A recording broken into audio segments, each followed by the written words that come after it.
तो दोस्तों कल अपन ने मैट्रिक्स मल्टीप्लिकेशन के बारे में पढ़ा था। आज अगर हम बात करें तो हम डिटरमिनेट नए टॉपिक से स्टार्ट करेंगे। अगर आपको उसके क्वेश्चंस अगर रिक्वायरमेंट है तो आप मुझे कमेंट बॉक्स में कमेंट करके लिख सकते हैं। तो आज हम डिटरमिनेट के बारे में पढ़ते हैं, इसको रिप्रेजेंट कैसे करते हैं। तो सबसे पहली चीज है, इसको हम दो लाइन बना के इस तरह से रिप्रेजेंट करते हैं, अदरवाइज ट्राइंगल बना के।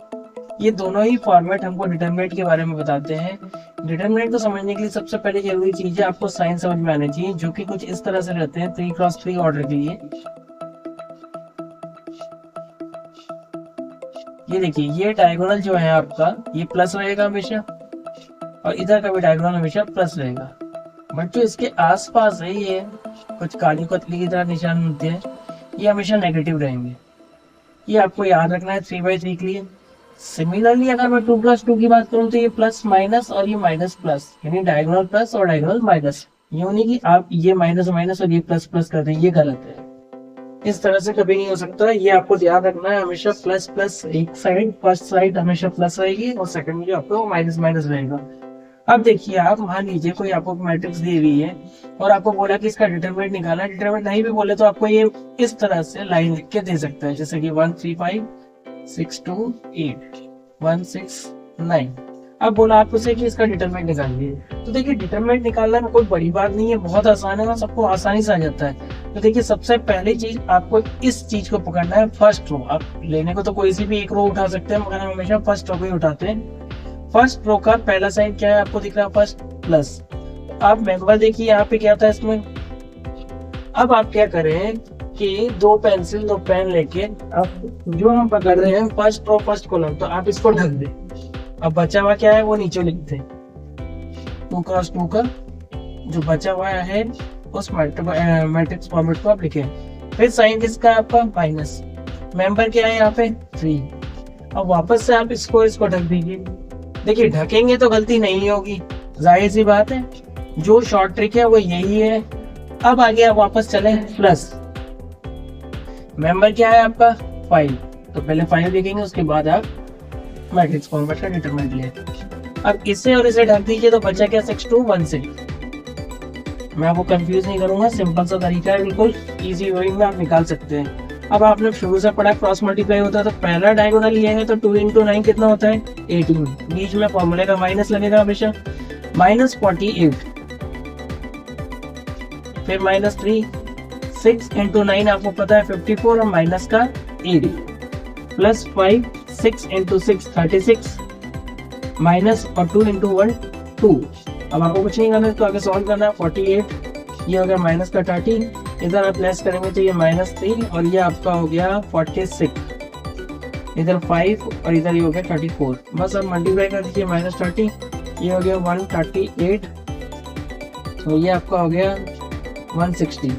तो आपका ये टोटल आया -168 और ये प्लस का 160, ये आया -8। तो ये जो वैल्यू है ये इस मैट्रिक्स का डिटरमिनेंट कहलाता है। क्या कहलाता है, इस मैट्रिक्स के लिए डिटरमिनेंट कहलाता है। मगर एग्जाम में जैसे क्वेश्चन आता नहीं है कि आप डिटरमिनेंट निकालें। डिटरमिनेंट की जरूरत हमें जब पड़ती है जब हम इनवर्स निकालने जाते हैं। मगर अभी फिलहाल के लिए हम क्या करते हैं, इसके अंदर हम एक चीज देखते हैं कि यहाँ पे हम आगे जो क्वेश्चन करेंगे वो किस तरह से आ सकते हैं एग्जाम में। यहाँ पे एग्जाम में क्वेश्चन किस तरह के आ सकते हैं वो देखते हैं।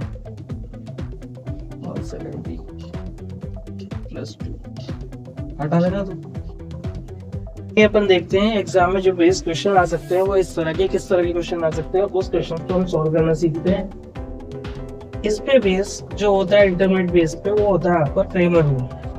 और क्रेमर रूल आपको बहुत इजीली समझ में आ जाएगा, क्योंकि इसमें भी एक्स इक्वेशन दी है, 3 इक्वेशन दी होती है और आपको एक्स वाई जेड की वैल्यू निकालनी होती है इक्वेशंस को सॉल्व करके।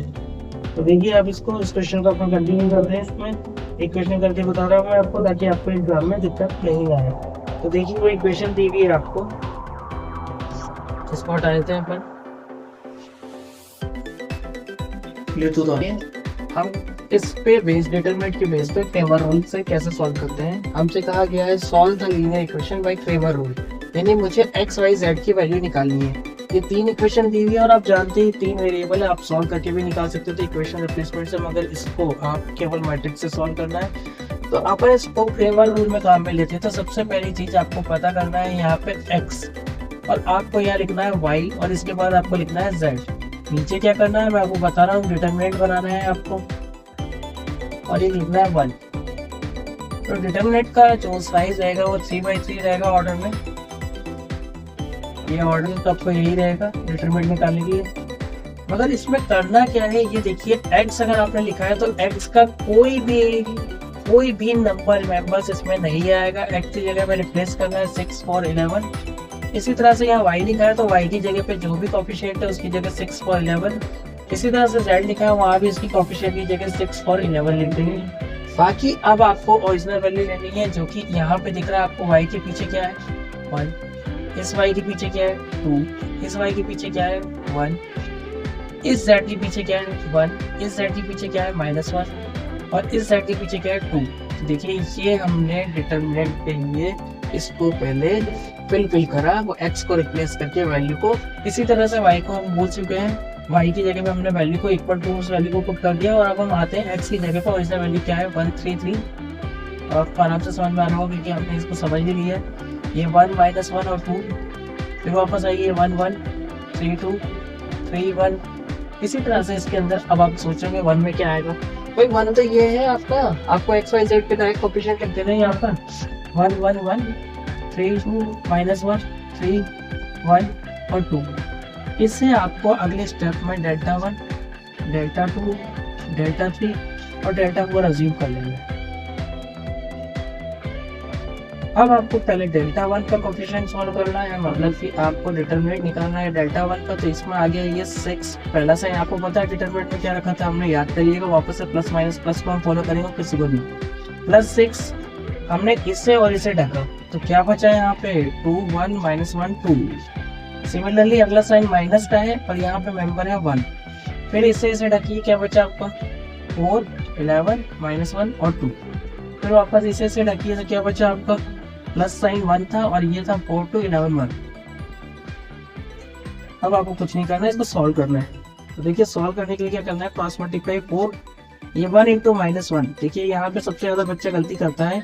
अभी तक जितनी भी कॉपी हमने देखी है तो बच्चा क्या करता है, माइनस का साइन गलत कर देता है, वो डायरेक्ट माइनस लिख देता है।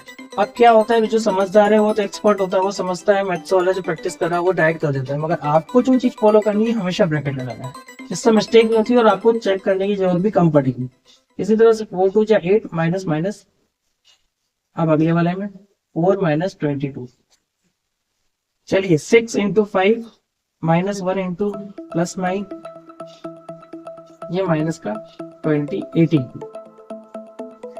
आगे चलिए 30 -9 -18 27 और ये 3 बचा आपका। इसी तरह से आपको डेल्टा 2 को सॉल्व करना है। डेल्टा 2 ये ना, इसके अंदर पहला साइन 1 था, पहला साइन प्लस का था, मेंबर 1 था, 4 था, -1 था। इसी तरह से ढक दीजिए आप इसको, ये देखिए। और अगले में 11 2। फिर वापस आइए माइनस का साइन, ये 6, इसको ढका, इसको ढका, तो क्या बचा 3 3 -1 2। फिर आप प्लस और 1, इसको ढका, इसको ढका, क्या है भाई 3 4 3 और 11। सॉल्व करते हैं 8 -11 -6 6 -3।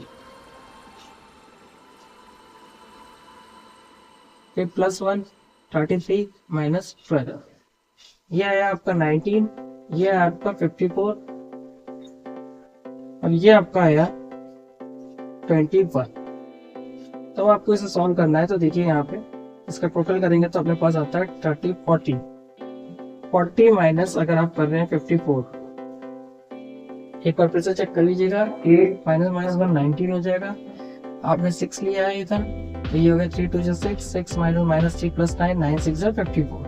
और इधर 1 लेते हैं तो हमारा 11 3 33 और ये 3 4 12।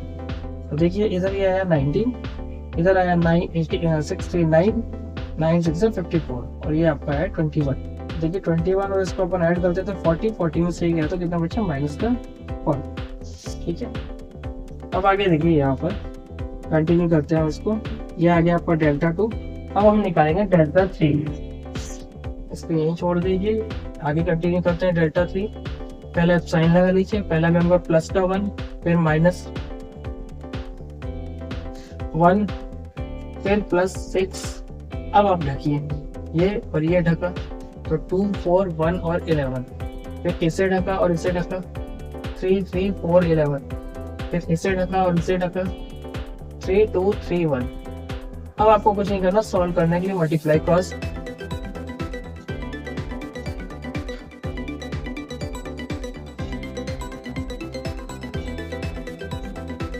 ये 18 प्लस का, और इधर आपका आ गया 21 माइनस, इधर हो गया आपका -3 और 6 18, तो ये कट गया, बचा आपको -21।